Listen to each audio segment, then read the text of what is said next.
Welcome to this explainer. Right now, you and I are witnessing something absolutely massive. The United States is undergoing a total physical transformation. We're talking about pouring enough concrete and steel to fundamentally reshape the entire continent, laying down new electrical grids, rapidly reshoring factories. It's honestly one of the most exciting macroeconomic trends of our lifetime.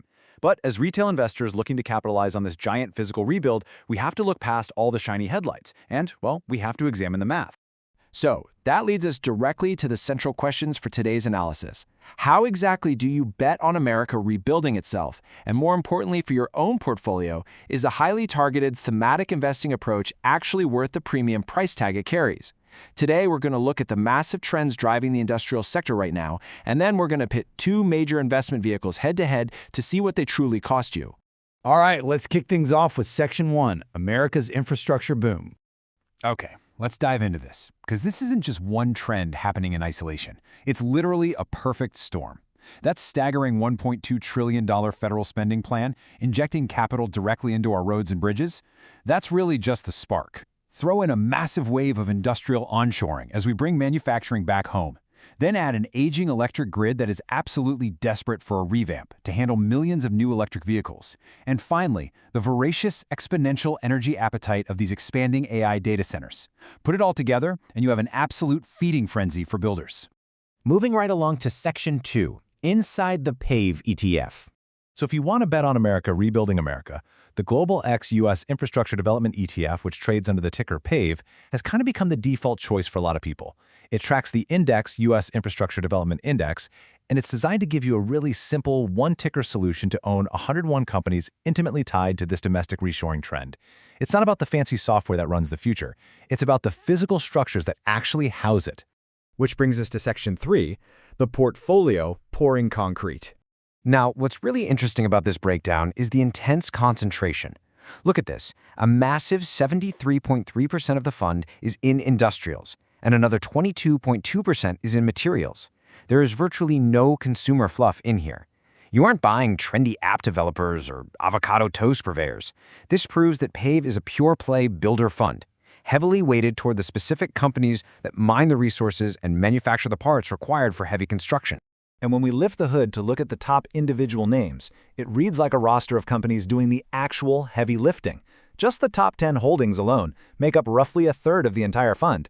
We're talking about Quanta Services, a massive electrical grid contractor. We've got CSX moving freight across the railroads, Eaton handling incredibly complex power management, Deere providing the heavy equipment, and Trane Technologies doing the industrial HVAC work. These are not hype-driven tech names. These are the boots-on-the-ground companies turning federal spending dollars into poured concrete and steel. Now for Section 4, the true cost of investing. We need to slow down a little bit right here. Because when you buy a thematic fund like PAVE, you pay for that specific focus. PAVE carries an expense ratio of 0.47%. Now, let's strictly contrast that with a broader, more traditional sector alternative, like the Industrial Select Sector SPDR Fund, ticker XLI. XLI costs just 0.08%. Think about that. That means PAVE is nearly 6 times more expensive to hold than the broad industrial baseline. For a retail investor, fees are the one thing you can actually truly control, and the disparity this large just cannot be ignored. Let's translate those percentages into real dollars. According to the fund's own prospectus, if you invest $10,000 into PAVE, assuming a standard 5% annual return, that 0.47% fee takes a really meaningful bite over time. After 1 year, you've paid $48. Doesn't sound too bad, right? But after 5 years, that's $263. And over a decade, you've surrendered nearly $600 just for the privilege of holding the fund. This is the hidden drag on retail portfolios. You are essentially paying a premium for the infrastructure label. So that begs the big question, does the performance actually justify the cost? Let's find out in Section 5, XLI versus PAVE, head-to-head. We're essentially looking at a matchup between the builder and the broad brush.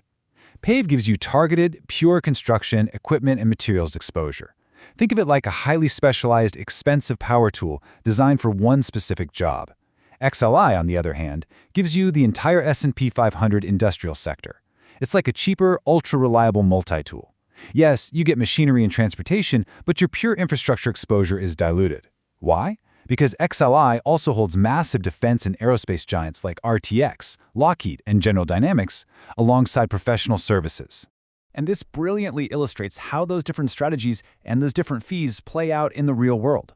Looking at a hypothetical $10,000 growth comparison with dividends reinvested, PAVE's thematic focus won out over the last year, growing to 12.8K versus XLI's 12.39K. PAVE also won the 5-year sprint quite handily. But look at the 10-year mark.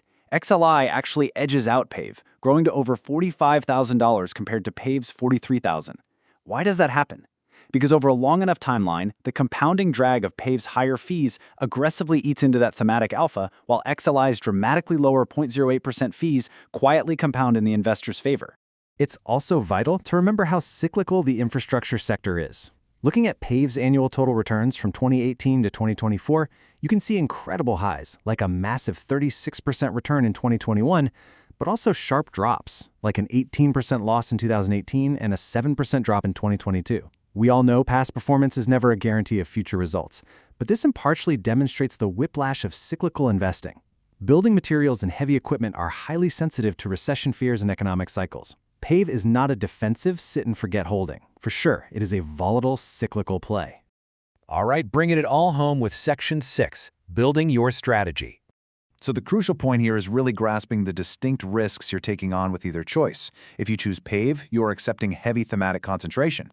If government spending gets delayed or the infrastructure cycle cools off, PAVE is going to suffer directly because it has no other sectors to lean on. Now, if you choose the cheaper XLI, you face company-specific risks. For example, Boeing is a massive holding in XLI, so any specific quality control or production issues there will absolutely drag down the whole fund. Plus, like we said, XLI dilutes your pure exposure to the actual infrastructure rebuild. Which leaves us with the ultimate decision for your portfolio.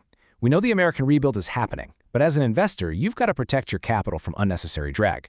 So as a pure play infrastructure fund, one that perfectly captures the narrative of rebuilding America, truly worth paying almost 5 times the management fees of a broad, highly liquid industrial ETF, it's the classic battle between thematic precision and low-cost breadth.